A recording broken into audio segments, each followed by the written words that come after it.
मान्यवरांचे धन्यवाद.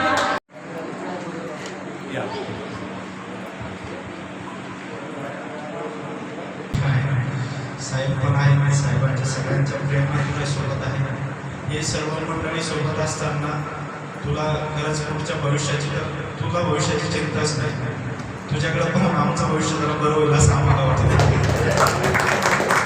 कदाचित आमचा चेहरा पाहून तो आमचं भविष्य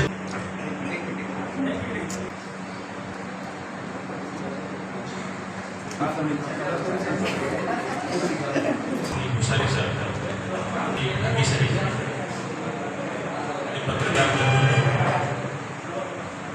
खरं म्हणजे विजेंद्रजींचा माझा खूप जुना संबंध आहे. मला वाटतं गौरी खूप लहान असेल त्यावेळेला मी घरी जाण्याचा योग आला होता आणि त्यांनी साई चरित्र लिहिलं होतं तांदळावर आणि गुरुबाणी पण लिहिली तांदळावर.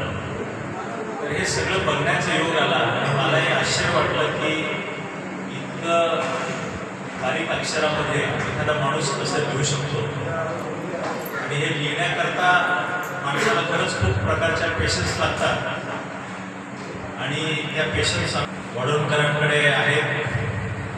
आणि इतकं बारीक कसं दिसू शकतं. मला असं वाटतं ते डोळे बहुतेक मायक्रोस्कोपिकच असावे. आपल्याला जे दिसत नाही ते त्यांना दिसलं आणि त्यांनी सगळं अख्खं आयुष्य वाहून घेतलं त्याच्यानंतर. मला बरेच प्रसंग माहिती आहे की ते सिंगापूरला गेले होते. त्यांची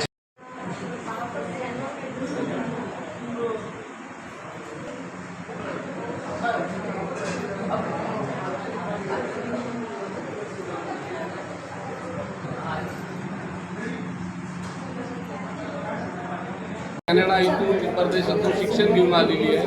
आपण जाणून घेऊया तिची प्रतिक्रिया. मी 18 वर्षाची असताना गौरी वाडणकर याने वर्ल्ड रेकॉर्ड केलेलं आहे. आपण जाणून घेऊया तिने कशामध्ये वर्ल्ड रेकॉर्ड केलं आहे. टॅरो कार्ड रीडिंग असेल, हेडिंग असेल, न्यूमरोलॉजीमध्ये. ही प्रेरणा तुम्हाला कशी मिळाली आणि कुठून मिळाली? म्हणजे मी लहानपणापासून आध्यात्मिक मार्गामध्येच आहे. कारण की माझे आजोबा वडील वगैरे हे सर्व देवाचंच असं म्हटलं तरी चालेल. तर माझ्या वडिलांची इच्छा होती की मी काहीतरी वेगळं करावं, जगावेगळं. मग ते सुद्धा फेस रिडिंग वगैरे करतात, कुंडली वगैरे सांगतात. पण माझी इच्छा होती की मी त्याचं काहीतरी वेगळं करावं. स्टार्टिंगला म्हणजे माझा इंटरेस्ट नव्हता. मग नंतर मी भाग्यशाली मॅमकडे भेटले. मला माझ्या वडिलांनी त्यांच्याकडे नेलं आणि मग मी तिथे त्यांच्याकडून न्यूमरोलॉजिस्ट, टॅरो कार्ड रीडिंग हे शिकले. रेकी हिलिंग हे माझं चालू आहे शिकणं. म्हणजे मी अजून भरपूर काही त्यांचं मार्गदर्शन. बरं, तुम्ही इतक्या लहान वयात ही विद्या कशी आत्मसात केली? हे माझं सगळं गुरूंचा आशीर्वाद आणि माझ्या वडिलांचा आशीर्वाद. मी तेवढी कॅपेबल झाली की मला तेवढं बनवलं. बरं, तुम्ही कॅनडामध्ये होता? नाही, मी ऑनलाईन केलं होतं. ऑनलाईन केलं? म्हणजे मी लहानपणी माझ्या वडिलांसोबत, माझे वडील 7 वर्ष होते फॉरेनमध्ये, तेव्हा मी त्यांच्यासोबत जाऊन आले. पण मी ऑनलाईन म्हणजे तिथून स्टार्ट केलं होतं. मग रेंज प्रॉब्लेम वगैरे येत होती, त्यामुळे मग मी इंडियामध्ये बघितलं तर मग मला बाकीसाठी आज जागतिक याच्यामध्ये तुमचं नाव नोंदवलेलं आहे. तुम्हाला कसं वाटतं? म्हणजे स्वतःवर पण प्राऊड फील होत आहे मला. आणि त्यापेक्षा जास्त मी माझ्या आईवडिलांचं, आजोबांचं नाव मोठं केलं याचं जास्त गर्व वाटतो. आणि माझं गुरूंचं पण मी नाव केलं. बरं, पुढचं भविष्यामध्ये तुम्हाला काय करायची इच्छा आहे? म्हणजे माझं अजून वय लहान आहे म्हणून मी या 2 गोष्टी शिकले. अजून मला पुढे खूप काही शिकायचं आहे. अजून शिकायचंच आहे का काही? म्हणजे लोकांची सेवा करायची, न्यूमरोलॉजीमधून म्हणा, अंकशास्त्र? मी दोन्ही करते. भविष्यामध्ये म्हणजे मी भविष्य सांगत अजून शिकते सुद्धा. अजून शिकताय का? वडिलांचं नाव सांगा तुमचं. माझं नाव गौरी मीना गजेंद्र वाडणकर. सर, तुमची मुलगी आहे, काय वाटतं तुम्हाला तिच्या यशाबद्दल? काय सांगा? मुलीबद्दल तर काय गर्वच वाटणार. कारण वर्षामध्ये 16 महिन्यामध्ये 10 वर्ल्ड रेकॉर्ड आहेत. 3 राष्ट्रपती पुरस्कार मिळाले. आणि कुठलेही राष्ट्रपती परराष्ट्राचे आपल्या भारतात आल्यानंतर आपल्या भारताचे त्यांना काहीतरी मेमोरेबल गिफ्ट देतात. जेव्हा ओबामा आले होते, बराक ओबामा, त्यावेळेस उत्तम सिंग पवार यांच्या माध्यमातून त्यांनी मला तिथपर्यंत पोहोचवलं होतं, राष्ट्रपतींशी भेटवलं होतं.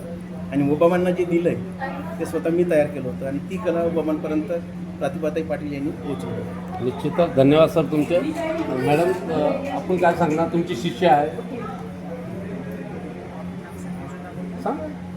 नमस्कार, मी भाग्यशाली आनंद. माझी स्टुडंटविषयी सांगायचं झालं तर ती खूप छान शिकला तिने आणि मला तिच्यावर गर्व आहे की तिने वर्ल्ड रेकॉर्ड बनवलं आणि PhDची तिला डिग्री मिळालेली आहे. परंतु जेवढं पण स्टुडंट हे करतात पण त्याचं क्रेडिबल गुरुजीच असतात. त्याच्यामुळे तुमचे पण त्यासाठी त्या स्टुडंटचा मोठेपणा असतो की ते आणि गुरुजींना देतात Yes. ऍक्च्युली. अजून काय सांगणार मॅम यांच्याबद्दल?